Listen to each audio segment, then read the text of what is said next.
Olá! A Constituição Federal regula em grande parte a matéria do orçamento. Isso para que essas normas sejam aplicadas e sejam obedecidas por todos os entes da federação. Entretanto, algumas normas são colocadas especificamente para o orçamento da União. É o que acontece em relação à determinação que o artigo 165 tem de que o orçamento da União, que é um só, que vai ser vigente e aplicável durante o exercício, vai ser uma única lei orçamentária anual, mas ele será subdividido, o orçamento será subdividido em orçamentos separados, orçamentos delimitados de acordo com a natureza daquele orçamento, a espécie daquele orçamento e a destinação de órgão, de empresa ou até de atividade que a União terá. Então, para a União, apenas para a União, o artigo 165 determina que existam três grandes orçamentos dentro de uma mesma lei, dentro de um orçamento único, mas subdividido. Então, a primeira grande divisão é do orçamento fiscal de todos os poderes, de todos os órgãos da própria União, autarquias e fundações também. Então, cada um desses poderes encaminha para o Poder Executivo da União o seu projeto de orçamento. E o Executivo, que tem aí a atividade privativa de encaminhar para o Congresso Nacional esse projeto de lei orçamentária anual, o Executivo faz a reunião desses orçamentos dos poderes e de todos os órgãos. Além do orçamento fiscal, que vai conter tudo de receita e despesa dos órgãos, dos poderes, das autarquias e das fundações da própria União, ainda haverá no projeto, ou seja, na lei orçamentária anual, na lei orçamentária anual da União, haverá um projeto, um orçamento de investimento das empresas públicas, aquelas empresas estatais, aquelas empresas que têm a maioria do capital social com direito a voto pertencente à União. A União é controladora dessas empresas. É o que acontece com a Petrobras, é o que acontece com o Banco do Brasil, que tem ações vendidas no mercado, mas o controle acionário continua sendo unicamente da União. Então, para essas empresas, não é o orçamento fiscal completo, não. É apenas o orçamento de investimento que será encaminhado para o Executivo da União e será incluído no projeto, na lei orçamentária anual, quer dizer, um outro orçamento dentro do conjunto total do orçamento da União. E, por fim, o orçamento da Seguridade Social.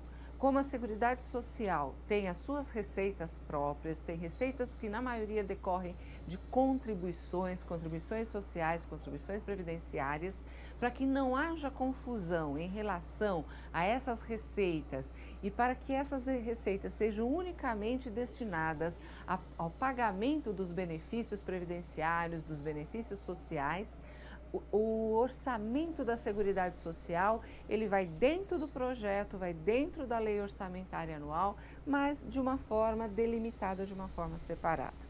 Além disso, além de tratar dessa subdivisão que o orçamento da União tem, a Constituição Federal regula também, como nós vimos, aquelas três leis orçamentárias. Sobre o plano plurianual, nós vimos, ele tem uma vigência de 4 anos, ele é uma lei programática e é uma lei que terá obrigatoriamente todas as despesas de longo prazo, que são as despesas de duração continuada, e todas as despesas de capital. Mas tem também a outra lei programática, a Lei de Diretrizes Orçamentárias. A Lei de Diretrizes Orçamentárias, ela é uma lei anual, mas ela é sim uma lei programática. Ela respeita, ela cumpre aí aquela determinação de termos um orçamento-programa. O plano plurianual fez a programação para 4 anos, uma programação que a gente não vai considerar, um planejamento que a gente não vai considerar de longo prazo, mas é um médio prazo, pelo menos é diferente, né, do orçamento clássico, que era um orçamento só anual, sempre anual. Agora nós temos uma lei programática com uma vigência de médio prazo.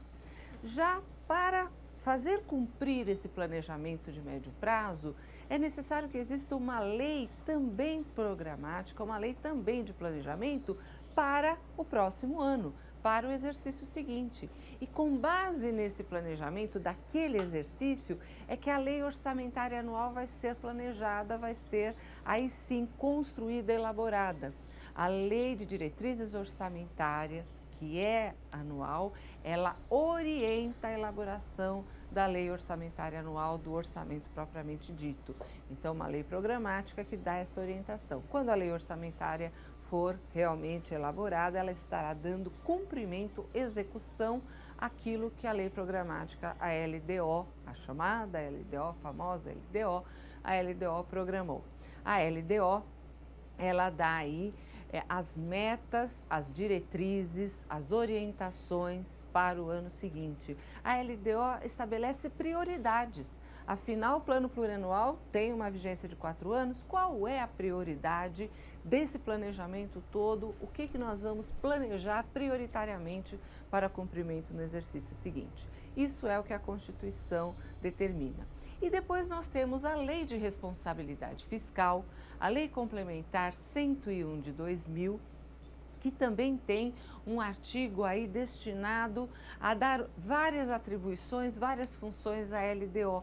E esse artigo é muito importante, esse artigo costuma cair bastante em concurso, porque a importância da LDO em definir essas prioridades e zelar para o bom cumprimento do Plano Plurianual e da Constituição também. Então, no artigo 4 da Lei de Responsabilidade Fiscal, diz que a Lei de Diretrizes Orçamentárias vai atender às atribuições do parágrafo 2º do artigo 165 da Constituição. Exatamente essas atribuições de planejamento, de programação, de diretrizes, de metas para o ano seguinte, né, para o ano em que essa lei estará em vigor, e nesse aspecto anual mesmo, né? Mas disporá também sobre equilíbrio, o princípio do equilíbrio das contas públicas.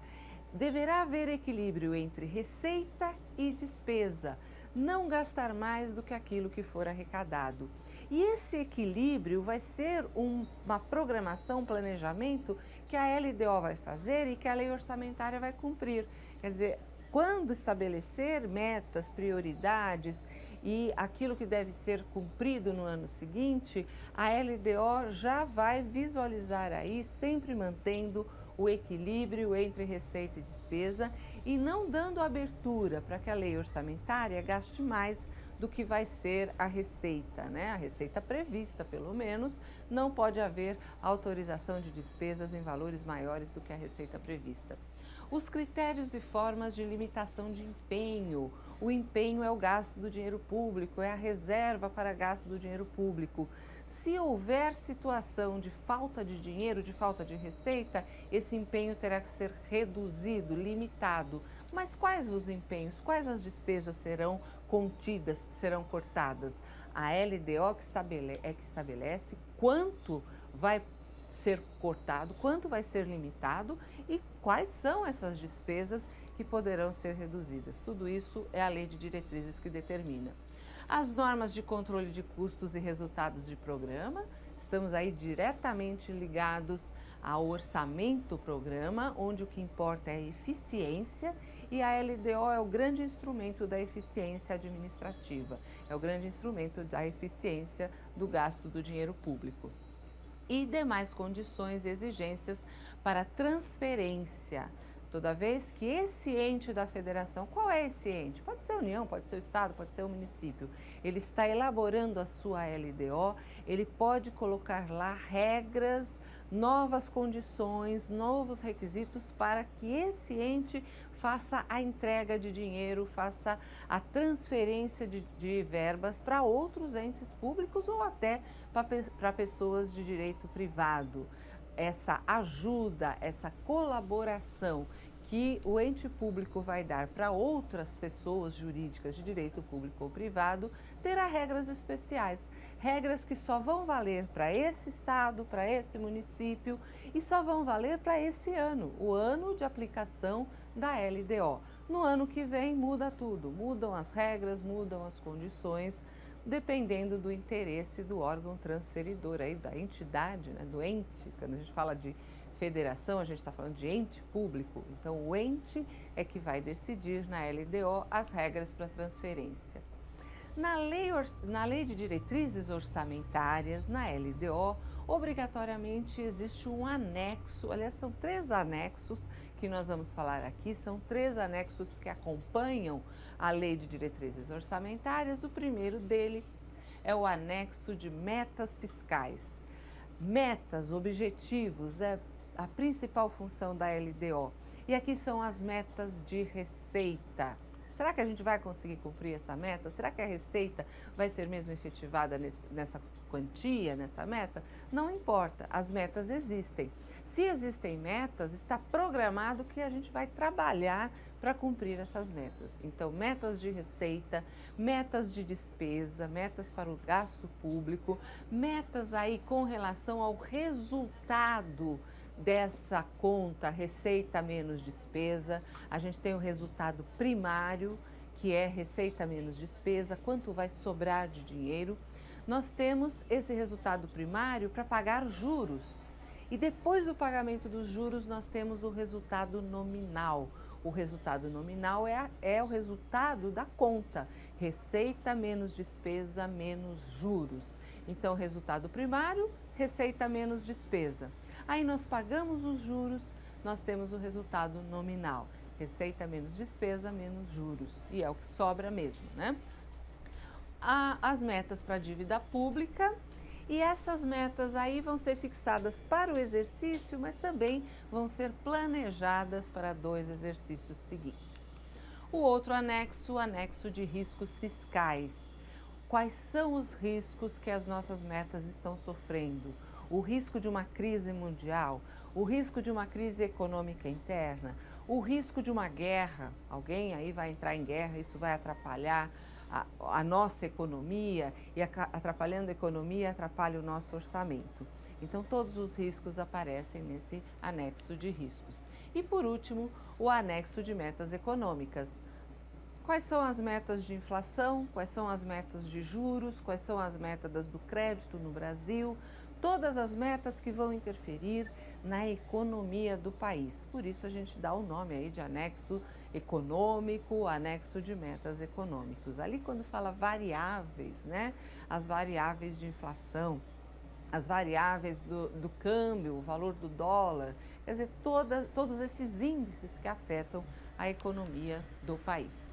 E aí nós temos a questão 21, falando novamente aí de orçamento-programa, já que a Lei de Diretrizes Orçamentárias é uma lei programática, assim como o Plano Plurianual.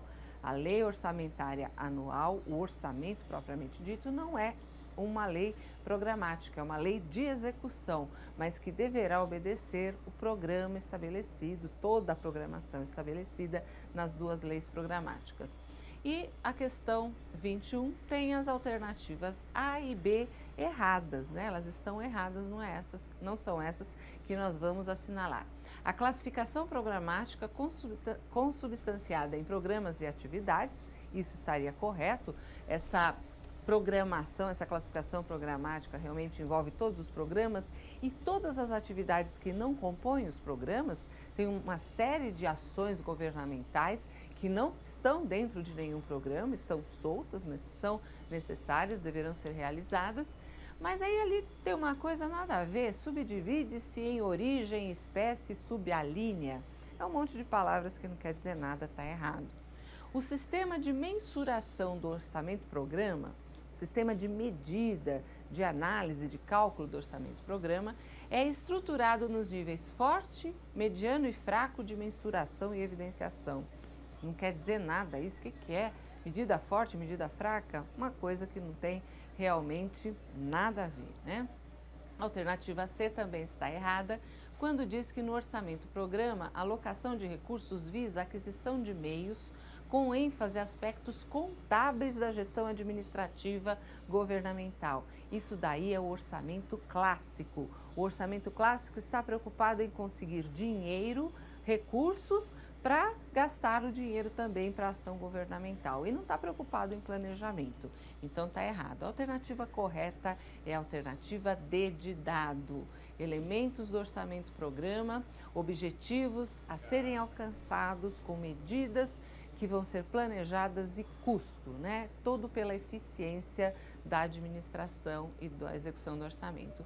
E, por fim, uma alternativa errada também, porque fala que a única preocupação é disponibilizar bens para a sociedade.